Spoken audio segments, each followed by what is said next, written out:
चाचा दिखने में जितने मासूम दिख रहे हैं उतने हैं नहीं, क्योंकि तुम्हारे पोपलू भाई का ये चाचा ने इतना ज्यादा दिमाग खराब कर दिया था कि तुम्हारा पोपलू भाई इनको आज बजा ही देता। तो सभी का फिर से स्वागत करता हूँ पोपलू भाई की मिनी व्लॉग में। तो आज है हमारा डे 5 30 डेज में 1 के सब्सक्राइबर पूरा करने का। फटाफट से सब्सक्राइब कर दो तुम्हारे पोपलू भाई को।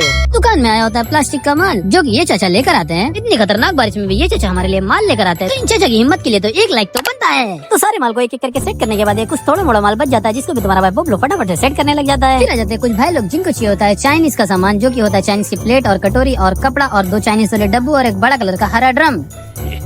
अरे ये वाला हरा ड्रम नहीं है, ये कचरा रखने के लिए लिया है भाई लोग। फिर आ जाती है बारी हिसाब किताब की, जो कि तुम्हारा भाई पोपलू टोटल करने लगता है। उनका टोटल उनका बिल बनता है 1300 रुपए का, और फिर उनको तुम्हारा भाई पोपलू बिल बना के भी दे देता है। फिर उनसे लेते हैं पेमेंट, जो कि 1300 रुपए जीपे करते हैं। फिर आ जाती है घंटे, जिनको हम देते हैं फाइबर का प्लेट, लेकिन वो प्लेट लेने में इतना ज्यादा भाव कर रहे थे। फाइनली वो 100 रुपए देते हैं, उसमें से हमको 60 रुपए काट के 40 रुपए वापस दे देते हैं। फिर आ जाते हैं ये चाचा, जो कि हमसे बोलते हैं कि मुझे बहुत सारा बर्तन चाहिए। तो तुम्हारा पोपलू भाई उनको पहले टोप दिखाता है, टोप पतीली दिखाने के बाद वो टोप पतीली में निकालते हैं गलती, बोलते हैं कि इसमें दबा हुआ है। तो मैं बोलता हूँ दूसरा पीस मिल जाएगा। तो मैं दुकान से निकल के आ जाता हूँ दूसरा पीस लेने के लिए। फिर एक पहचान वाले की दुकान में जाके मैं वहाँ से लेता हूँ एक टोप और एक कढ़ाई, जो कि उनको चाहिए होता है। तो वो लेके तुम्हारा भाई पोपलू वहाँ से रवाना होता है फटाफट से, और फिर उनका सारा सामान काउंटर पे निकाल के तुम्हारा भाई पोपलू एक एक करके सारे माल का हिसाब किताब करने लगता है, जो कि उनका बिल होता है 2440 रुपए का। लेकिन वो कस्टमर इतना महाकंजूस होता है कि वो मुझसे बोलता है कि तुमको 1500 में ये सारा सामान देना है तो दो, वरना मैं दुकान से जा रहा हूँ। काफी देर उनसे बहसबाजी करने के बाद तुम्हारा भाई पोपलू आखिरी डेट उनको बोल देता है 2100 रुपए आएगा, उससे कम नहीं आएगा। लेकिन वो कस्टमर 2000 रुपए अड़ा होता है, तो अड़ा होता है। वो सब लोग जाके बाहर से फिर एक बार अंदर आते हैं, बोलते ठीक है तो मुझे 2100 में ये सारा सामान दे दो। तो फाइनली उनका डील डन होता है 2100 रुपए में। और तुम्हारा भाई पोपलू का दिमाग इतना ज्यादा खराब कर दिया होता है वो कस्टमर की, मुझे कुछ समझ में नहीं आ रहा होता। लेकिन फिर उनको वो सारा सामान देके तुम्हारा भाई पोपलू ये मिनी ब्लॉग को यहीं पे कर देता है। एंड होप आप सबको अच्छा लगा तो प्लीज लाइक और सब्सक्राइब कर दिए तुम्हारे पोपलू भाई को।